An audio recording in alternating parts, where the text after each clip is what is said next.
ఇప్పుడే చేసినటువంటి మన రాజన్న సిరిసిల్ల జిల్లా కలెక్టర్ గారు, జిల్లా ఎస్పీ గారు, మన ఆర్డీఓ గారు, దేవస్థానం ఈవో గారు, ప్రసిద్ధి కాంచినటువంటి ఈ వేములవాడ శ్రీ రాజరాజేశ్వర స్వామి అనుబంధ ఆలయం భీమేశ్వర ఆలయంలో గ్రామ వైశ్యుల సహకారంతో, గ్రామ ప్రజల సహకారంతో ఈ రోజు అత్యున్నతమైనటువంటి కార్తీక పౌర్ణమి అంటే కృత్తిక నక్షత్ర భక్తి దేవత అని మంత్రం చెప్తుంది.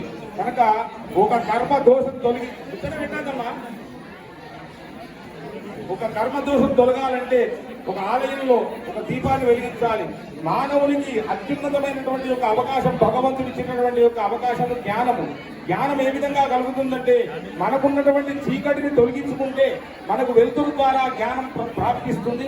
తద్వారా ఈ జనులందరూ కూడా సుఖ సంతోషాలతో ఉండాలని ఆ భగవంతుని ప్రేరేపణతో ఈ రోజు కార్తీక మాసం అనగా ఆశ్వీజ పౌర్ణమి నుంచి కార్తీక పౌర్ణమి వరకు మాసం లెక్క. కానీ మనము కార్తీక పాఠ్యమి నుంచి పున్నమ వరకు మాసాలు లెక్క పెడుతున్నాము. కారణం ఏమిటంటే హరిహరములకు ప్రీతికరమైనటువంటి యొక్క మాసం ఇది. అంటే శివకేశవుల అభేదం లేకుండా, అంటే హరిహరులను ఏకమేవ అద్వైతయేదే అహం బ్రహ్మాస్మి అనే భావనతో ఏ దీపాన్నైతే వెలిగించి ఆ జ్ఞానం కొరకై మనం ప్రార్థిస్తున్నామో, కామలుగైపడుతున్నామో, ఈ కార్తీక పౌర్ణమి నాడు ఎవరైతే దీపాన్ని వెలిగిస్తారో వారందరికీ కూడా జ్ఞానం కలుగుతుంది. ఎటువంటి జ్ఞానం కలుగుతుందంటే పరమాత్మను చేరుకునేటువంటి జ్ఞానం కలుగుతుంది.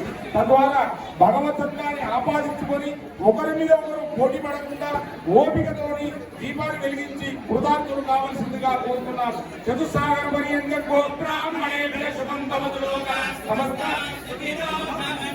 అందరూ కూడా మహిళామణులు, భక్తులు, పిల్లకాయలు అందరూ కూడా ఓపికతోని దీపాన్ని వెలిగించి దూరం నుండి బట్టలు జాగ్రత్తగా కాపాడుకొని ఓపికతోని భార్యకి చేరవలసిందిగా కోరుతున్నాము. నమ పార్వతీపదే.